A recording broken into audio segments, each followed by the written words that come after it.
3, 2, 1, go. Hi, this is Praios and I'm a professional gambler. And today we will have another stream where I look into nosebleeds or high stakes crypto poker hands from Coin Poker. The stakes will be 1k, 2k, so the blinds are enormous and we can expect some really big pots, maybe even in the million range. And yeah, before we start, I have to give credit to two guys. The first one is Jnandez, who made the commentary for this video. And the second one is BCP Poker Replays. Jnandez did not mention him in his video, but I saw the watermark on the table. So I think maybe some or all hands are from him. And yeah, the original content was without Holcards, and I edited them in before making this video. So this was a lot of effort. So like, subscribe, share for all this. And if you want me to put in that much effort in the future as well. And yeah, we will use some programs to look into the hands later. And yeah, the first one will be Poker Trainer. And yeah, the second one will be, this is actually the only one. But yeah, if you want to become great at Pot Omaha, I definitely recommend that you get two programs, or at least one of them. That is a solver. PLO Trainer is one program and the other one is PLO Vision. And yeah, in addition to that, I recommend to use Holdem Manager for everyone. You can keep track of your own stats and also of your opponents. There's also another program on the market that's equally as good. There are two, Holdem Manager and Pokertracker. Yeah, if you want to sign up for any of these and push your game to the next level, feel free to do so. I got the affiliate links under my Twitch about page and also under the description if you watch this on YouTube. So now we can finally get into the video. So there it is. Let's click play somewhere. This is a sick hand. Pot size raise, $253,000. Tony sticks it in, 800. So this is Jnandez speaking. If you don't recognize his voice, this is the head coach of the PLO Mastermind. It's also a resource I can recommend. Yeah, great Pot Omaha content. And yeah, that's a coaching site. And the other one I can recommend for Pot Omaha is Run It Once. So let's continue. And $81,000 in the middle. Today, I'm going to look into some of the nosebleed action that took place over at Coin Poker. Coin Poker is a cryptocurrency-based poker site that has been up for a couple of years. Whenever I downloaded it, there was no action. But recently, there have been some really big games at 500, 1,000, and 1,000, 2,000 Tether. I also think it did not make any sense to play there because they had very big stakes all the time. Not that much action, but sometimes they ran. But the thing was that you had to play in their shitcoin called Coin Poker Coin or something like that. Not actually sure how exactly the coin is called. And even if you win a lot, you had the risk that this coin could go to zero or lose more than you win. So yeah, it was just not worth it, in my opinion. But now they also offer games in a stable coin called Tether, and now it might be worth looking into this site. So Tether is a stable coin, which is a cryptocurrency that is pegged to the dollar, which means that one Tether is $1. And for simplification, I'm going to refer in this video to all the amounts in the middle as dollars, even though it's Tether. So as you can tell, yeah, Tether also has some issues. I mean, it is a stable coin, but it should be backed by dollars 1-to-1, but it is actually not. They have some bonds and stuff, so it's cash equivalence, they call it, but it's not cash, so you have some risk.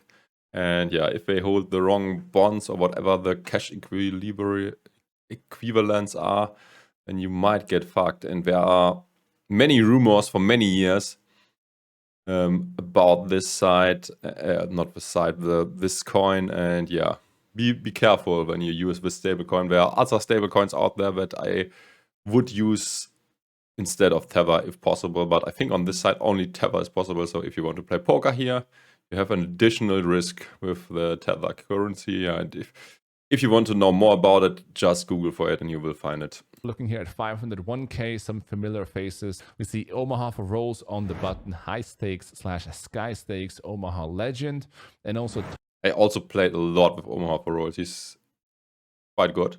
Oh, really good, I got to say. I mean, he probably is infinite rich. I see him in all these big games and he always has an infinite stack. So yeah, he's definitely doing quite well. Maybe the best, or at least one of the best PLO players in the world. Tony's none of the best PLO players, but he is an advisor for CoinPoker and probably also has a stake in the company. Yeah, and I don't know if he's a businessman or whatever, but yeah, a lot of good and funny poker moments with him. So just Google or search him on YouTube and you will find a lot of amazing stuff from him.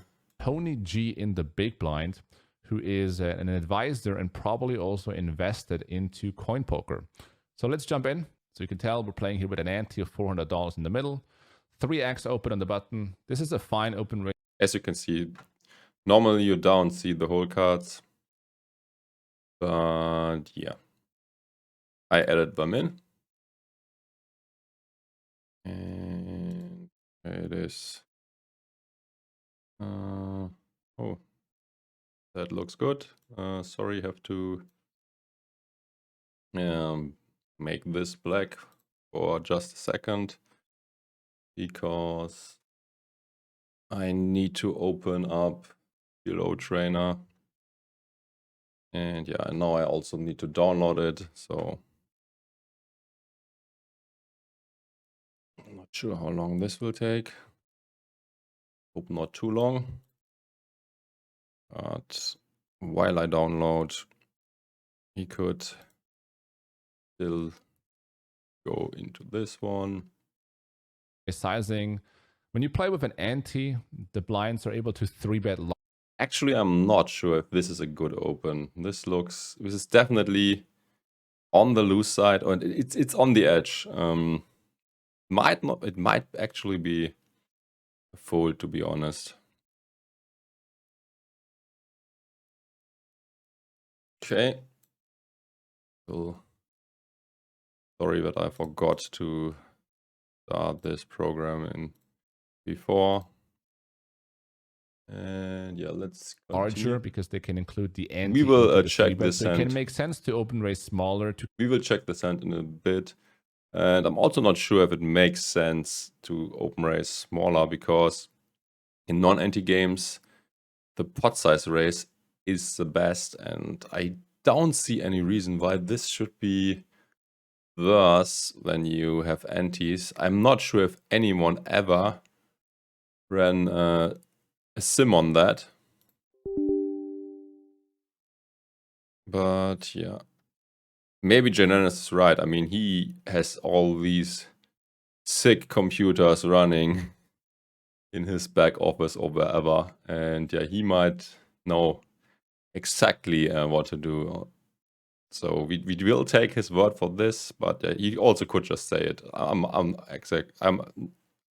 don't know. And yeah, I don't have the sims, so I don't know. Maybe Jnandez is right. And yeah, to the commentary, I think Jnandez is more focusing on the range and not on the whole cards, because until they get revealed on Showdown, he does not know the cards. So yeah, my commentary will be a bit more whole card based and his will be more range based. Oh, but this is a screen I was looking to get on. Sorry again. I think now I will be able to start PLO Trainer. I have to type in my password. Don't want you to see my email address necessarily. So, but yeah, now We are back. Everything is fully functional. We can just look into the pre-flop openings. Let's just stay with this because that has the most sims.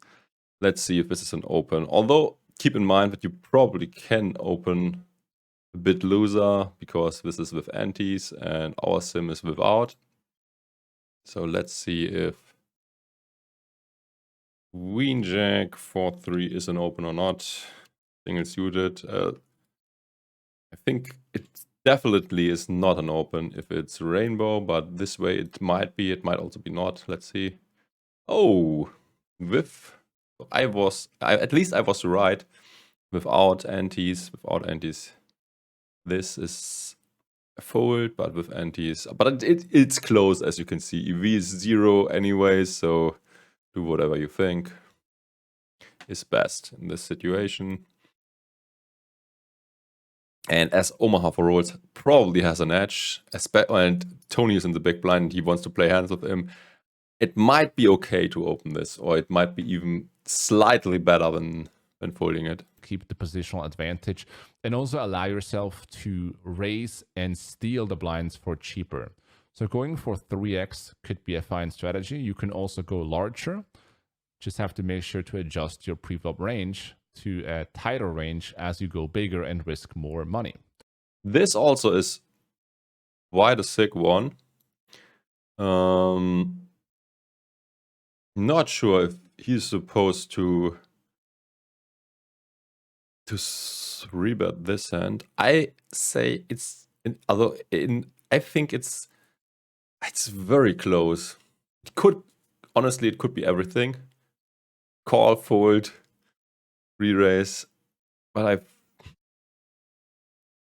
I think if I play it, I would re-raise it. But let's see what the solver thinks. This is even closer than this one, I think. Let's see. This is again without antes, but yeah, we want to get a general idea how good this hand is. And I think double suited is a no-brainer re-raise, but single suited could be everything as already mentioned.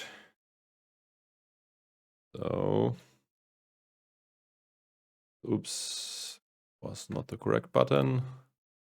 That's not the correct hand. This is a double suited version, but we want the single suited one. And oh, actually it's supposed to call. And how much worse is it to 3-bet this one? Yeah, it's way worse according to the solver. So this is a clear call actually. Okay, learn something here. Let's continue. Call, and the flop is ace-8-2. I mean, as a general rule of thumb, you don't want to call much from the small blind. But yeah, this is one of the few examples where you could call or should. Okay, that's a big flop for Attacker. I expect him to continuation bet, especially as his range is way stronger, and on ace-high boards as a 3-better you are supposed to continuation bet all the time. This is a texture where out of position can bet his entire range for a small sizing. Yeah, that's exactly what I said. Only I forgot to mention the small sizing. Yeah, Attacker plays with GTO or in the GTO-like way. Oh, Omar for rolls is in a tough spot actually. I mean, his hand is weak, but he gets very good odds. He has a backdoor straight draw, backdoor gut shot already, backdoor flush draw. So this is close. They are also a bit deep. So he gets 4-1. This is quite close, to be honest. Let's see if we got sims on that. So the board is supposed to be ace, 8 deuce. Do we have this board is the first question. Yes, we do. And this sucks. as the only size the tool from Jnandez is offering is half pot. I think it should, the standard size should be 1/3 pot for sure. I mean, against half pot, it's an easy fold with this hand. But yeah, not sure what to do with a smaller sizing. This is probably, again, very borderline, and whatever you do is fine. Let's see what Omaha The main thing you want to does. think about here in the small blind is that as you become deeper, you want to consider betting larger to make sure you can get all the money in by the river to Good evenings. Nice to see you. leverage your polarity advantage. A polarity advantage basically means that the out of position player here has the very strongest hands a lot more often than in position. So the button is not going to have ace very much at all, where the small blind has, and he wants to leverage that advantage by being able to put all the money in the middle by the river. And as in PLO, you cannot overbet. You need to make sure to build the pot early on, which in this case isn't as significant because A, the board is dry, and B, by betting small, you can still get all the money in the middle. I'm not sure, obviously, what Attacker's strategy is, but he starts with 1/3. Omar for rolls calls. Yeah, good analysis by Jnandez. And, oh, that's an action turn. Flush draw. Attacker picks up a flush draw too. And also an open-ender. And Omar for rolls hits the nuts, so I expect the money to go in. Turn is a 5, so this is a pretty bad turn for the small blind. First, small blind was holding his entire range on the flop betting, so he will still have hands like pocket kings, for example. He will still have king high and queen high rundowns. He will also have ace king queen jack, which performs pretty bad on a 5, not only on the turn, but also on a lot of rivers. So therefore, out of position has to now check and be quite careful. Obviously, he will still have top set. He will still have top pair, not flush draw hands. And some of these hands are certainly betting. Not so sure if he should check now. I mean, he still has all the aces. And yeah, also other hands like ace king or two pair. And strong ace with a flush draw. So I don't think it's that clear that he has to check on this card. I mean, it's also not helping the button that often. I mean, he's not holding 3-4 that often, so I wouldn't be that scared in Attacker's shoes. I'm also not sure what GTO solution is for this. And unfortunately, we have no Vision subscriptions, and PLO Trainer is better for pre-flop, but has not many turn sims, so we cannot look what the solver says. So yeah, but I think it's not that clear that Attacker should not bet here. Let's see what he does. But overall, on this turn, out of position gets to check a ton. Not only because he's going to have less like medium strong hands, for example, ace 8, ace deuce, ace 5, but also because the river is really difficult to play, even with some of the value hands when you think about all these straight and the flush completing cards. And okay, that's actually a good argument for checking. The fact that he will have to play out of position. So even strong hands like top pair, not flush draw, ace, king, queen, queen, for example, with a not flush draw, are not betting the turn because when they get jammed on the turn, they're in a terrible spot. And even if they get called, there's still tons of the rivers that are difficult to play and realize it's equity on. But in this case, out of position, goes ahead and bets. Yeah, seems like Attacker does not agree with the analysis of Jnandez and bets anyways.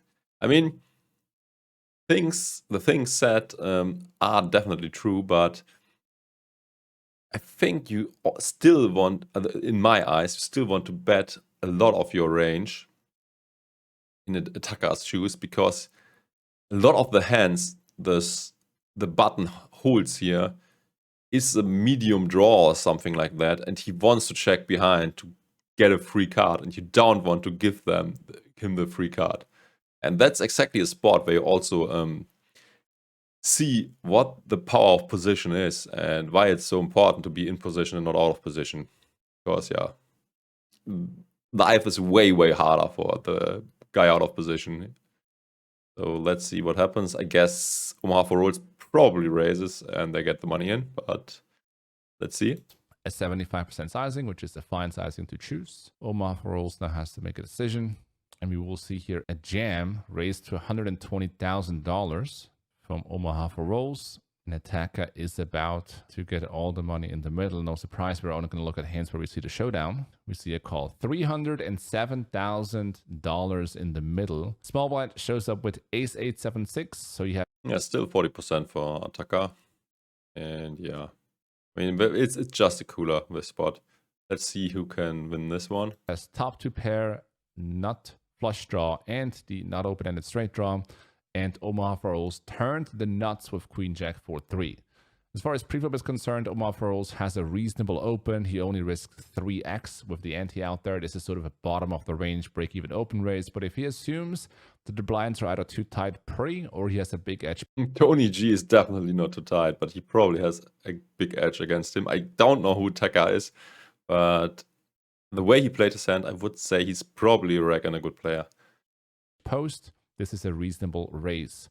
Small blind should generally just call with this kind of hand. If this hand isn't double suited, it is not. It might be the case that Jnandez looked in the hand before making the commentary, and he maybe knows what he has to do from a GTO standpoint. So maybe his words are more accurate than mine, because I did not check it.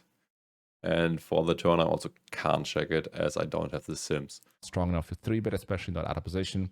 So the general idea here is to just call. And then as far as flop turn is considered, both players played their hand extremely standard. Attacker has a hand on the turn that is the best hand basically to bet. Unfortunately for him, runs into a better hand, but bings the river with the queen of clubs. Unlucky. So Omaha Volts actually loses spots sometimes. And the first hand of today's review goes to Attacker, $307,000. So let's jump into our second hand. Tony G now in the cutoff, sitting on about $122,000. That's definitely a standard open, and Attacker probably just calls, standard defend. And is raising full pot, so a slightly different approach than Omaha for rolls. Attacker defends the big blind, 10-8-7 two-toned. This is a texture where you will... Wow. This is an action flop for sure. And yeah, Tony the massive favorite, as he has the nut flush draw with the nut straight. I wonder what Attacker will do here. How deep they are. This is again a very tough hand to play out of position. I mean, if you raise and just get called, there are so many bad turns for you. But on the other hand, it does not make the hand easier to play, because if you just call and hope to get a check raise in on a blank turn, your opponent might just check back and you give him a second card for free. So this is a close spot again. And Tony signals with his sizing that he probably will not fold anymore. So maybe raising is a play. I mean, this might not be the GTO play, but yeah.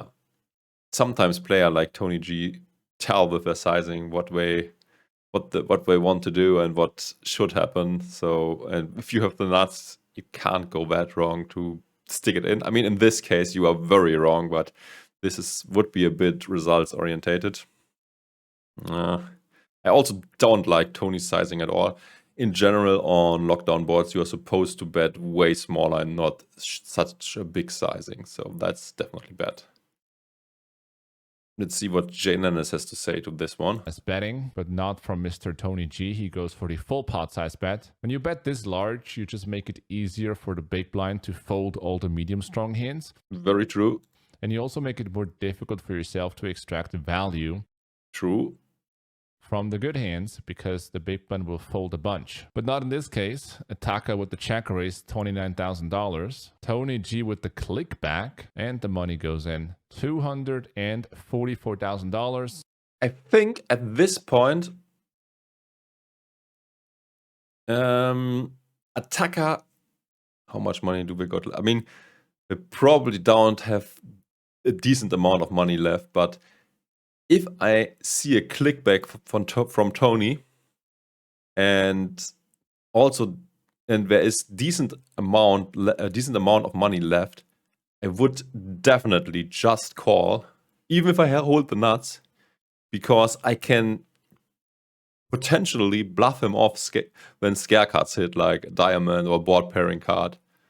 So yeah, but in this case, I think they had this decks would be very shallow, so it doesn't matter what he does. So let's see what. But maybe if the board pairs and the flush draw gets in, and if Tony is not holding the hand he's holding, he could still move him off a hand if both hands come in. But this is also a card that doesn't hit that often. This would be only the 10 of diamonds on the turn. They turn over. We have Ataka with the nuts, Jack 10, 9, 3. Brutal, that he just has 34%.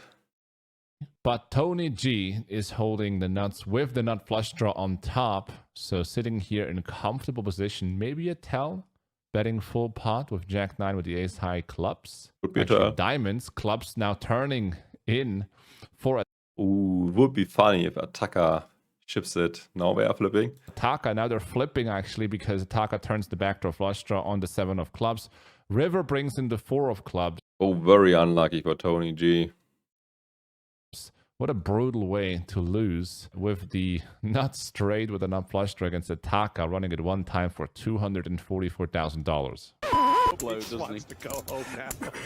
So in this next hand, we're going to raise the stakes. We're now playing 1,000, 2,000 with a 1.5k ante. John the Fast under the gun limped actually for 2,000. Tony G. I think you probably can let go. This hand is just too bad, no suit, and yeah, I think holding this one makes a lot of sense. And yeah, this hand, as you can see, is watermark from BCP poker replays, and yeah, Jnandez did not mention this in his video, but yeah, I guess some or all of the hands are from this dude who is recording all these big games and put them online, so he does a great job. With an overlimp on the button, and Ataka raising it up from the big blind, 10,500. John the Fast with the call, and Tony G with a. Yeah, I mean, I would prefer to be not invested into the spot, but once I call the limp, I am probably still calling the 3-bet, but I hate Tony's hand already. Call as well. Flop is 10. But looks like he gets the best out of it. 6-4 rainbow. So this is not a great flop for Ataka. He's not going to have a lot of 2 pairs or sets. Not. Yeah, I mean, for Ataka's range, this is definitely not a great flop. Sure what the overlimping range of Tony G is, but it presumably is going to hit this board pretty reasonably well. It can still overlimp hands like 10, 10, 6, 6, 4, 4, or also some like middling connected cards that are now flopping a pair in a straight draw, potentially a wrap. Usually under the gun limp calling ranges are mainly based on big pairs like kings and queens that are not willing to call a 3-bet. So John the Fast might not be the best player limping, because not many good players have a limp in their arsenal. They preferably go for the limp call. So Ataka with a check, which is not very unusual. And then John the Fast, like if he wants to bet in this case, I would propose like a small sizing, either a half pot or 1/3, but he goes for the full pot size sizing, which is not an unreasonable approach. I actually think that if he bets it, that pot is somewhat reasonable. Oh, Tony's just calling. What do we think about that? I mean, it's inviting Ataka to come along or to race with a hand Tony has beat. So I actually think that this call is tricky and good. Approach, it just doesn't allow for any bluffs, which is not necessarily by itself a problem, but it takes away some EV if you're not able to bluff because the only sizing you're using is pot. Yeah, but let's be honest. What should be the bluffs in this spot? But yeah, if from a GTO and balance perspective, he's probably correct. But as we already found out, John the Fast is probably not a GTO player when he limps from UTG. But who knows? Maybe this player also uses a small Ooh, this... Yeah, John the Fast might now think that he has the best hand, but he has not. And the money probably will go in. Sizing in addition. Turn is a 9 after Tony G calls. And the money goes in. This turn card should obviously interact heavily with both ranges, all in a call. And John the Fast was holding Queen 10 9 8, so he flopped top pair and then inside straight draw. Tony G though flopped a set of sixes, 6 6 5 4, and I would say pre-flop. He's just saying the hands just now because in the original content he did not see the cards yet. And yeah, John, I know. I also remember that John the Fast was a fish. I mean, he was not the worst, but he was not great either. I think he also played a lot of heads up on stars. Let me know if this is correct.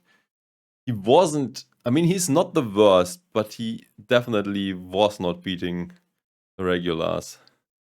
So we got a lot of supposedly weaker players in this game. I mean, Leon, definitely not the best player. John the Fast, not the best, unless he improved a lot. And yeah, Tony G is Tony G, also more recreational and yeah, not necessarily a pro. Although he probably has a lot of lifetime winnings to his name because he can get in juicy games. Up the Queen 10 9 8 is a little bit too loose to come into the pot with for, and like he was basically 50 big blinds effective, and with this 9 high suit here, I don't think this hand will make the cut. Yeah, I think so too, but let's find it out. We got this tool, so that's basically the situation. 50 BB, another gun. I mean, it's not exactly the situation as we got antis in the mix, but yeah, we don't have sims with antis, so we have to look into it this way. So let me bring it up here. It's a single suited version. Let's see. Oh, it actually makes the cut. So looks like Jnandez did not look these hands up. And with antis, he should be even more likely to invest money because there's more that money he can earn. But it's a very close one, as you can see. Only 0.04% for BBs is EV, but it should be an open. So I also thought it's not an open. So we were both wrong. This should be an open, but not a limp. Normal raise. Then on the flop, the hand isn't bad. The kind of issue is that you don't have a backdoor flush draw and you don't have an open-ended straight draw. So I would kind of preferably play this hand a little bit more passive. And obviously Tony trapping on the flop of just flatting a pot size base, trying to get attacker along. If we go a little bit back here, you can tell on the flop he's obviously much deeper with attacker. He's trying to get him along lightly. And I would say with 6-6-5-4, not the best candidate to do this with because this hand is still looking for some level of protection. Like if he had a hand like top set and a straight draw like 10-10, 7-8 with backdoor flush draw, probably more reasonable to go ahead and call than 6-6-5-4. But anyway, he does get the money in against John the Fast. And let's have a look what the river is here in a moment. So all in call, $200,000 in the middle. And the river is a queen. Not enough help for John the Fast, who loses a $200,000 pot. Yeah! Yeah, baby! On your bike! So in this hand, we're playing 1,000, 2,000 with quite shallow stacks. Attacker with the min raise on the button. John sitting on less than 40 big blinds in the small blind. Goes for the 3-bet. I think min raising is probably not a good strategy. And open raising this, maybe attacker isn't the best either. I mean, what the fuck is this hand? Is he stupid? I mean, I would throw this away very, very quickly. Especially short. So this is just stupid. So maybe we got Leon, Tony G, Attacker, and John the Fast as weaker players in the game. A min raise is generally not as advisable in this Okay, that's exactly what I said. structure because You have almost no fold equity pre, which kind of takes away the purpose of stealing the blinds, which is a major part of the game. So you generally want to go bigger, but nevertheless, he goes ahead and calls a 3-bet. Flop is king 9-7, 2 hearts and 1 club. Let's look at so.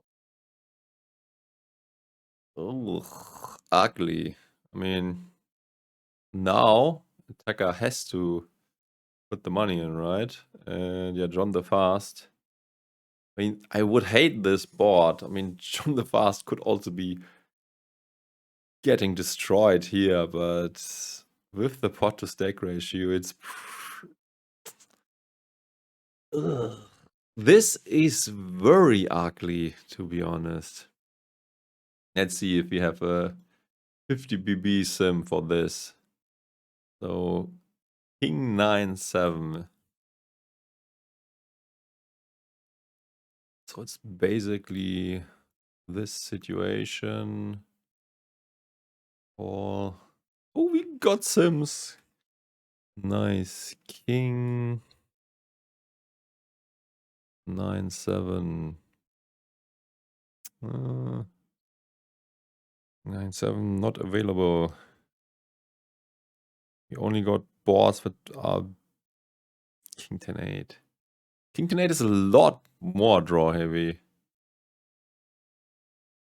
Should we use this one instead?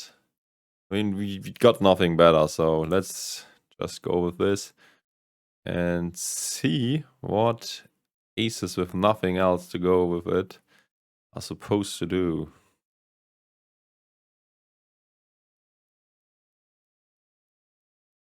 So we also have to... Oops. I also have... Oh, what the fuck?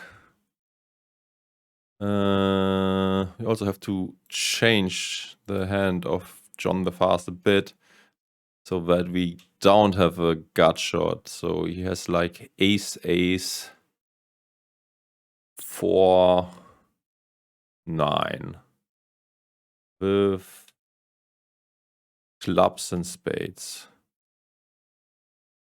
So jack. So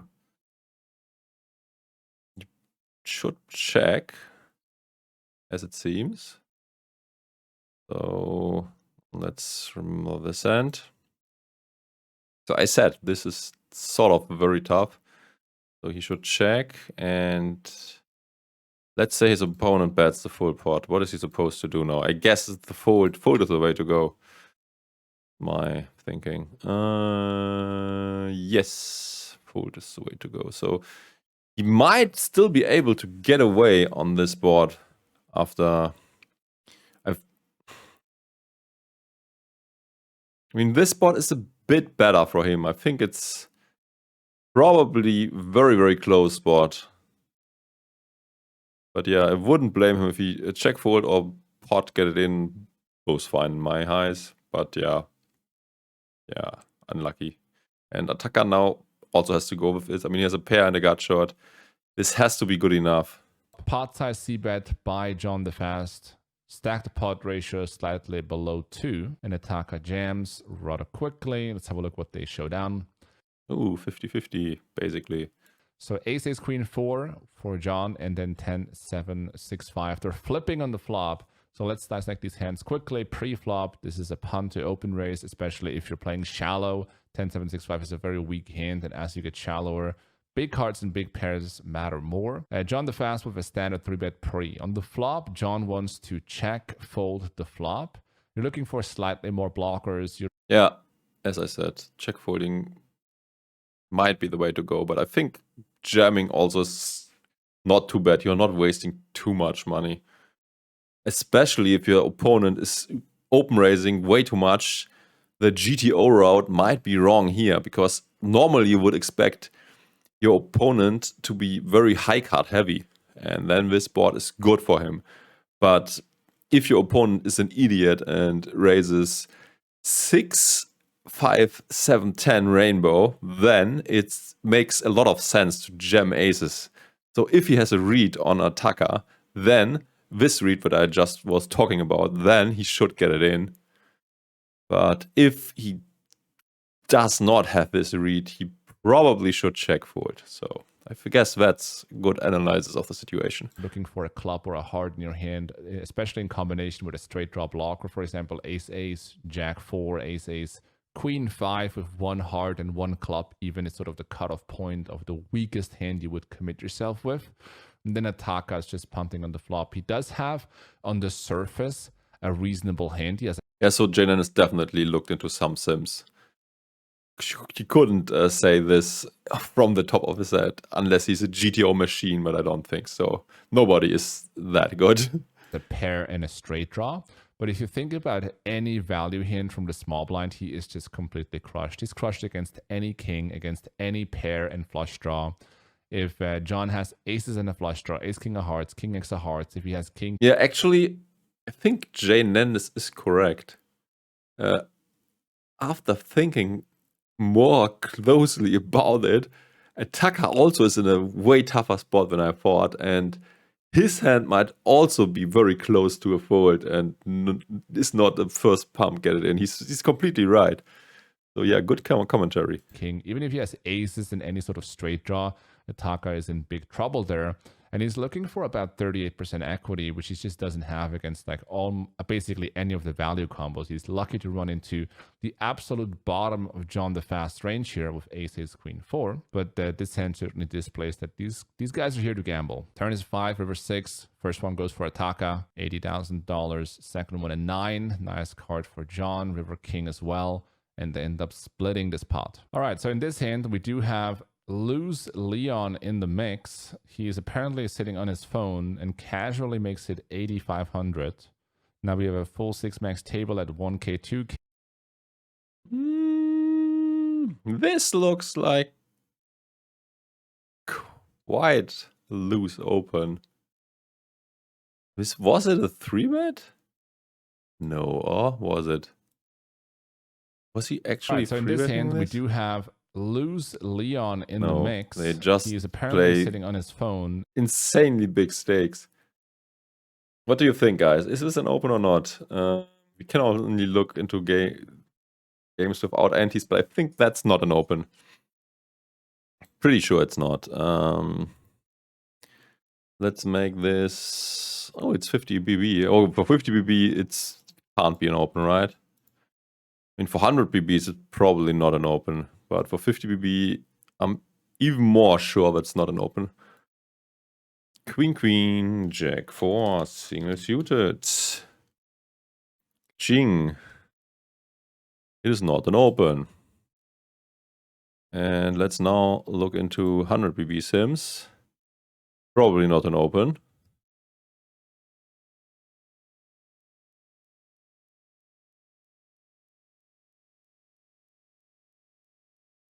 Not an open either. Yeah, but it's loose Leon, so let's see what casually happens. makes it 8,500. Now we have a full 6-max table at 1K, 2K. This also, I guess, when we are in a GTO world, this probably is also quite close and might not be a defend. Let's also look this up. What do you think? I say it is... That's close, but I think it's not a defense. So let's bring this here.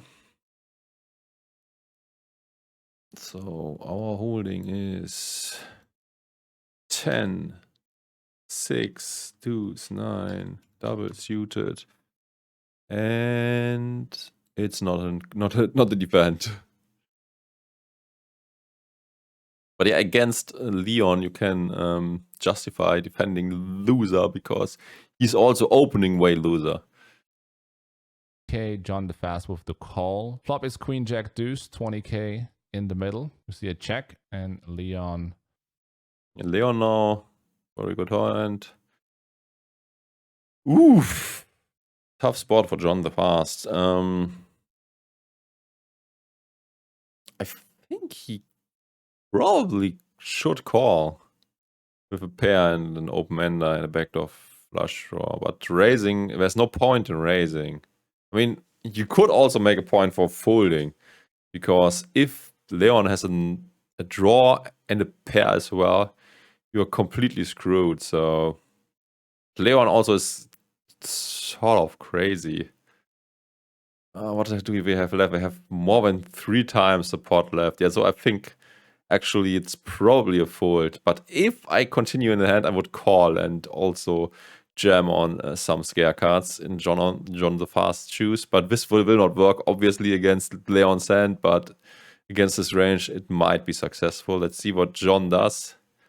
Probably stick it in, the worst option. Goes for the pot size c-bet, putting John the Fast to the 10. I also think a pot size c-bet is too much. I mean, you can bet on the bigger side, but not for pot. Fast. You see a call, turn is the 8 of spades. Oh, I think that's the second best option John has after folding. And yeah, now the money will go in. So 10-9 now completes the straight. John the Fast goes all in and gets snap called by Leon. Let's have a look what they have. So Leon has a set of jacks with a flush draw, and John the Fast has turned the straight. So pot size c-bet here with a set. John with a call, he flopped bottom pair, open-ended straight draw, backdoor flush draw, which on surface level looks like a reasonable hand, but it really depends how strong the c-betting range is of Leon, because if Leon only... Yeah, I think actually, I mean, in game, I probably would have thought that the pot size bet of Leon is more indicative of a hand he wants some fold equity and is not going for value. But these also includes a lot of open-ender with like a jack or a queen, and these have you dominated and crushed very hard. So I think fold is the better play. Let's see what Jnandez thinks. has stack off hands and very marginal aces are not in there, then this 10-9-6 deuce looks quite marginal. Also, pre-flop probably should be a fold. But anyway, he gets it in good. River is an 8. Unlucky. Pot goes to Leon. John the Fast with another loss of $158,000 pot. Pay that man his money. So in our next hand, we see Leon Kings with the limp in the cutoff. Tony G makes it 6,000. Notice how deep those gentlemen are, over $400,000. That's a very small ISO raise. And also a very marginal hand from Tony. Is Attacker going for the 3-bet? I hope so. I personally would do against these loose dudes. Small blind with a call. And Attacker in the big blind makes it Okay, 27,500, sitting on round about $200,000. Tony G, who made it 6,000, calls, and Namos in the small blind folds. Flop is 6-7. I wonder what Namos had that he can now fold. So maybe another weak player in the game. 6, 7, 8, 9, 10. Oh, this looks insanely strong. I think this has a set beat for sure. Yeah, but Tony will not fold. Gut short. And a set. And a backdoor flush draw. So maybe the money is already going in on the flop. And yeah, let's see. What should Attacker do here? I mean, I think this is a very reasonable spot to actually check, because this board is very bad for your range. You are expected to have a lot of high cards and ace higher hands, and Tony will also attack this quite a lot. So I think check raising is actually the way to go, or maybe, yeah, I think check raising is the way he should go. And yeah, let's see what he does. I think bad is bad, especially if you think in terms of ranges. 3, 2 clubs and 1 spade. Attacker now looking down at a board that does hit his range sometimes, like given the stack to pot ratio and the ranges in play, like Attacker's looking down at hands like aces and kings with a flush draw. Like all those hands are obviously strong enough to stack off. The only question is which sizing do they want to employ. And in general, probably want to go small on this board, but also use some big sizings. The big sizing is kind of important because there are a lot of turns that are really difficult. I mean, he probably checked, but this looks like a clear check to me. So raise, fold, re-raise, call. I mean, fuck. Okay, what? Okay, we got the think we got the most sims for that, I hope. Fold, raise, call. Okay, let's see. We got something similar to that. 6. Okay, we need a 7 as the biggest card. 7. 7, 5, 4. 7, 6, 3. That is the board we need. Okay, let's see what they...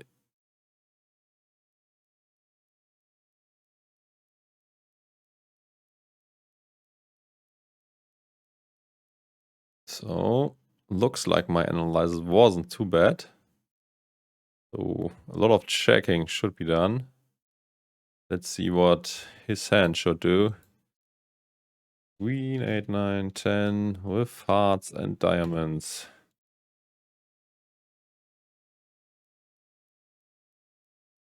Okay, I suspect that he looked into that, but yeah. So this hand should bet as it seems, according to the solver, but yeah, checking also makes some sense. I think especially given your opponent, so he's quite loose aggressive. I think that besides GTO, the best place to check raise here and not to bet yourself. And I like the sizing because Tony might stick it in quite loose and you could crush him badly with this hand. To play when you're out of position here, and the majority of your range that is for value is going to hold basically an overpair and a flush draw, which is going to perform very difficult on the straight completing cards. So therefore, like, potting here is definitely a possibility, and then using a smaller sizing with a more narrow range of hands that has more playability or is bluffing is probably a sensible idea. Anyway, he bets half potting. Is Attacker a favorite here?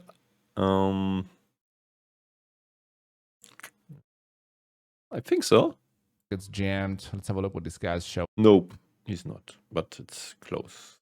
Basically a flip again. Over, we have Attacker with the nut wrap and the flush draw, backdoor flush draw, so queen 10, 9, 8. And then on the flop, betting here makes a lot of sense. He only has queen high, but also has tons of playability. Generally going like half pot, for example, is a good idea. It's the recommended sizing. You get like some weaker combos along. You have tons of playability. You can still trap on certain turn cards against an opponent who probably floats, you know, semi-wide against a half-pot size sizing. And then Tony G wakes up with the nuts, obviously, as a set and a gut shot backdoor flush draw on. Fucking camera is not focusing like it should. Now it does again. Top money goes in for 400k. They're flipping here. Let's have a look. Turn is a 3, so Tony G with the check mark on a full house. And they will run it only one time.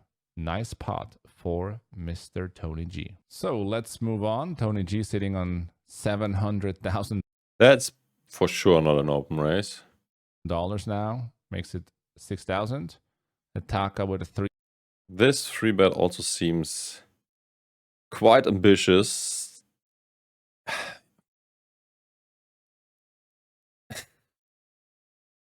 I mean, I'm not sure what you are supposed to do here with shorties behind. 22.5.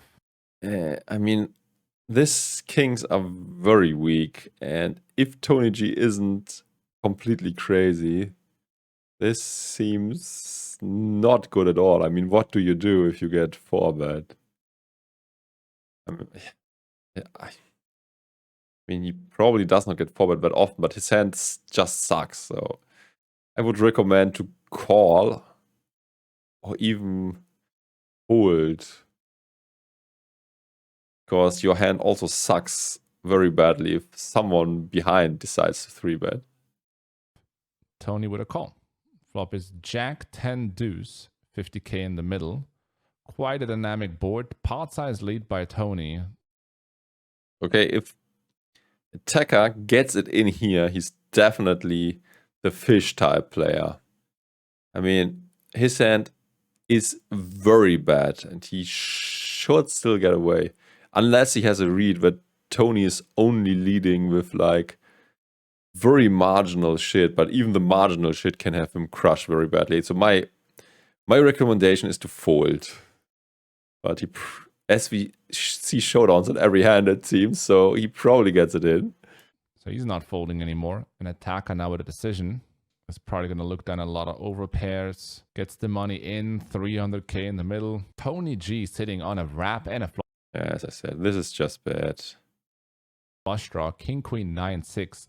This is a loosey-goosey under the gun open, but the flop is obviously the absolute nuts.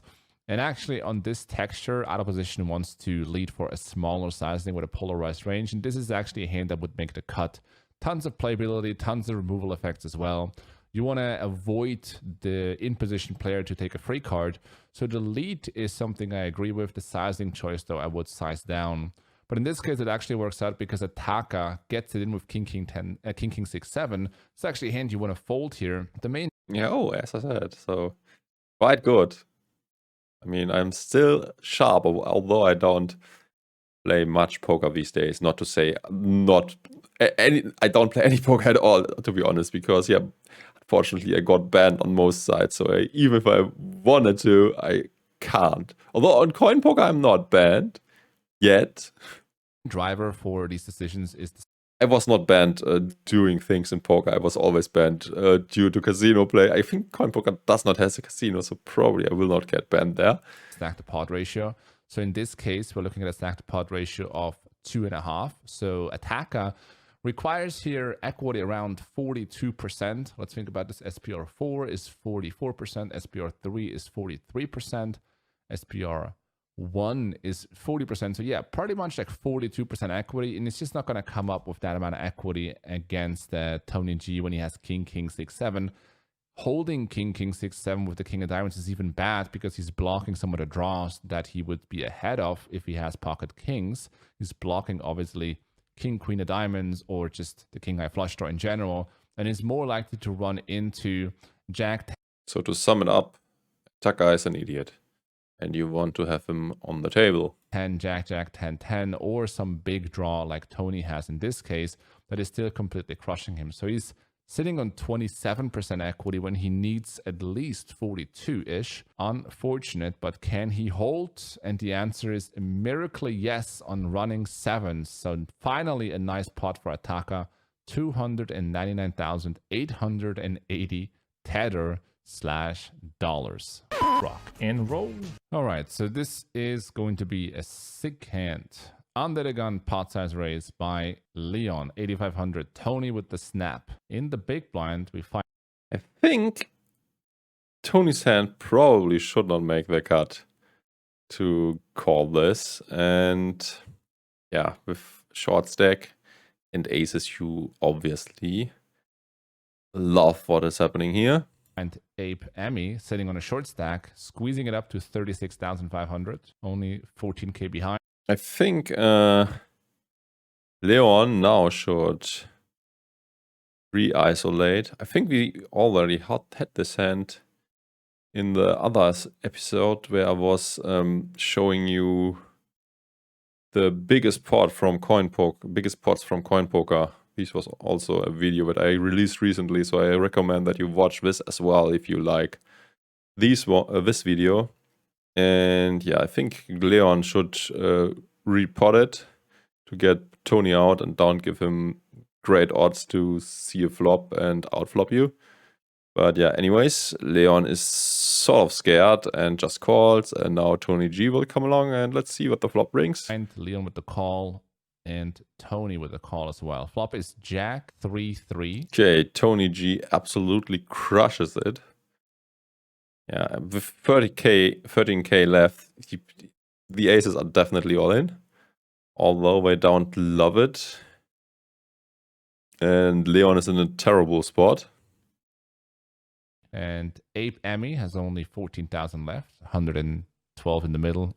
And that's why I recommended Leon to get more money in pre. Now he has two very terrible options to choose from. He could just call. And then he... Yeah. Although this is an empty sideboard, so he cannot expect Tony to bluff a lot.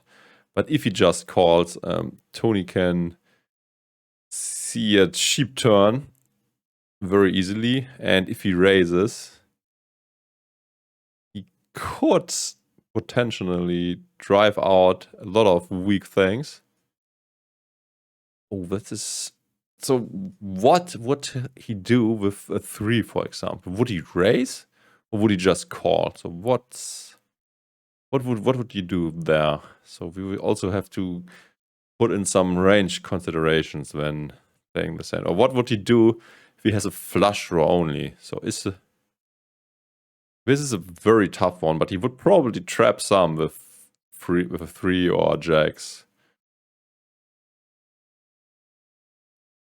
But you also need some protection against spades, and you don't want them to draw cheaply. I mean, against the jack, you don't need that much protection. I mean, that's a very tough spot. I mean, I would have re-raised pre, and yeah, let's see what Jnandez... I mean, Jnandez does not see the whole cards. Yeah. I mean, I would choose to either call or raise smallish, planning to fold to re-raise, trying to get this pot heads up and to push out weak equity Tony might have has. All in. So look what Leon does. So Leon just calls, and Tony probably will now raise small. Keep Leon in the pot, and yeah, we'll also do the same on the turn, and in the end, Leon will be sitting there having great odds on every street and will lose maybe a lot of money. Let's see what happens. I guess Tony will raise small. Yeah, if I remember correctly, he will do. And this is also my recommendation. Just calls, and then Tony behind is going to raise a small raise to 40,000. I think he could go a bit bigger, like 50k. Call by Leon. Turn is a king. Boom. That's not good for Tony, I guess. Leon with a check. 62,000. Yeah, another small bet to suck Leon in. But yeah, now actually Leon made his hand. Interesting. Question is, should he raise or continue to slow play? I mean, how likely is it that Tony is bluffing? I think the chances that he is bluffing, I mean, let's put GTO completely aside. I think the chances Tony bluffing are very slim because he has to know about the concept of empty side pots and he raised the flop, so he has to have a little something. Or, I mean, if he has something weakish, he might have a flush draw or something, but never worse than that. Most likely a value hand, at least a 3. And a 3 could get scared by the river, so probably Leon's best option is to raise and probably get it in most of the time. $1,000 bet. So sort of on the smaller end by Tony.